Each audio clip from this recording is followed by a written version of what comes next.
Je sais ce qu'elle sent pour moi. Lorsque j'étais perdu. Amen. Alléluia. Mais la Bible dit ici qu'il y avait un fruit. Quand ils ont mangé en même temps, ça leur ouvrit l'intelligence. Quel était le fruit là réellement? Mais qu'est-ce que la Bible dit concernant les fruits et ce que nous mangeons? Dans 1 Corinthiens chapitre 6, verset 13. Amen. Et celui-ci et celle-là. Or, le corps n'est pas pour la fornication, mais pour le Seigneur. Et le Seigneur pour le corps. Mais Dieu a ressuscité le Seigneur et il nous ressuscitera par sa puissance. Ne savez-vous pas que vos corps sont des membres de Christ? Amen. Amen. Amen. Oui. Les viandes pour l'estomac. Alléluia. Amen. Et le ventre pour la viande. Amen. Amen. Tout ce que l'homme mange, c'est pour son ventre. Amen. Amen. Alléluia. Il n'y a rien que tu vas manger et que ça va s'ouvrir l'intelligence. Non. Amen. Tout ce que vous mangez, c'est pour votre ventre. Après avoir mangé cela, il y a un temps que ça va sortir dans le secret. Amen. Comme la parole de Dieu le dit. Et puis ça finit. Amen. Donc il n'y a pas un fruit qu'on va manger qui va donner l'intelligence. Quel était le fruit réellement défendu? Question. Quel était le fruit réellement que la Bible a parlé qu'on ne doit pas toucher? Amen. Genèse chapitre 2, verset 9. Genèse chapitre 2, verset 17. Moi, c'est pas mal. Banto dame feu. Puis bien ma chèque. Aïe, vraiment on a actif pour si on tient là. Si on peut, tu tiens nous na doudoula. Mietio anibam. Aïe, petit là, si je dis mieux peu, on pas. Atila peu. Atila le abola petit là. Amen. Amen. Tu mangeras librement de tout arbre du jardin. Oui. Mais de l'arbre de la connaissance du bien et du mal, tu n'en mangeras pas. Car au jour que tu en mangeras, tu mourras certainement. Amen. Et l'Éternel Dieu dit, il n'est pas bon que l'homme soit seul. Amen. Alléluia.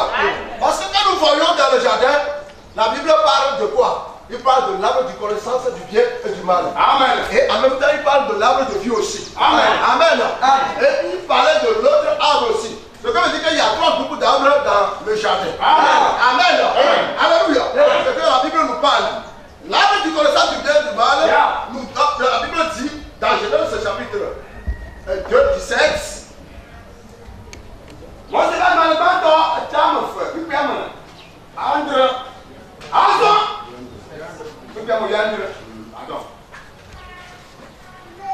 que Atisina, Odiasi et Nyepé Fola, Magabu, et il n'y a pas de tchéléka, oh, mais si quelqu'un ne plus là, mais si ne plus pas de là, Kouké n'a kou, Amen. Amen.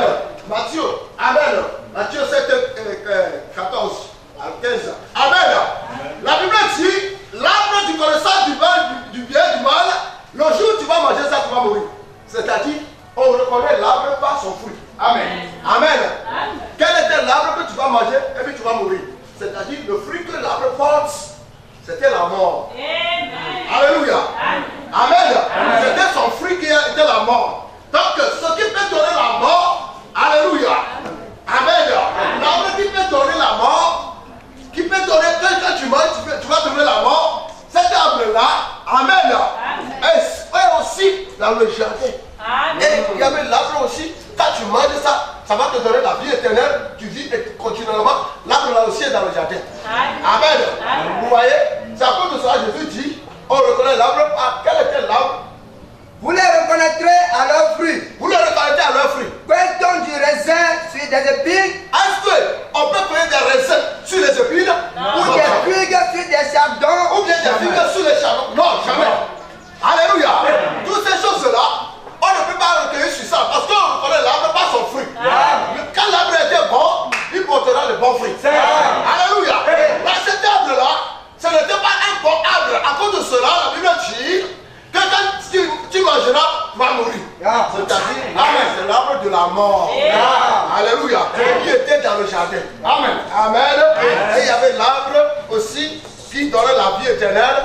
Que tu manges ça, tu continues la vie éternelle. éternellement, ça aussi est dedans. Alléluia. Mais quand la Bible parle des choses normales de la langue, quelqu'un me dit cela même.